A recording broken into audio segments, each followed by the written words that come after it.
પારડી 4 રસ્તા નજીક અભિનવ park service રસ્તા પર આજ રોજ બે બાઇક વચ્ચે અકસ્માત સર્જાતા એકનું ઘટના સ્થળે જ અકસ્માતમાં પારડીના સોનવાડા પરિણીત યુવકનું મોત નીપજ્યું હતું।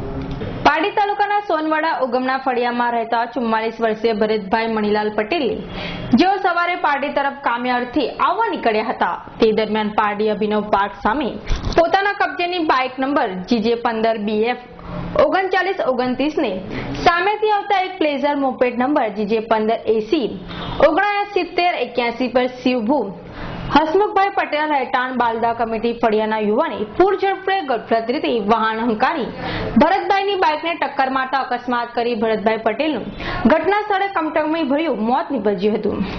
અકસ્માતમાં ઈજા થયેલ શિવભાઈ પટેલને પારડી કુરેશી હોસ્પિટલમાં ખસેડવામાં આવ્યા છે, જ્યારે મૃતક ભરતભાઈ પટેલને સરકારી હોસ્પિટલમાં લાશને પીએમ કરવા મોકલી આપી હતી અને પારડી પોલીસ મથકે અકસ્માતના ગુના અંગેની ફરિયાદ રમેશભાઈ કીકાભાઈ પટેલે પ્લેઝર ચાલક શિવભાઈ હસમુખભાઈ પટેલ સામે ગુનો નોંધાવ્યો હતો।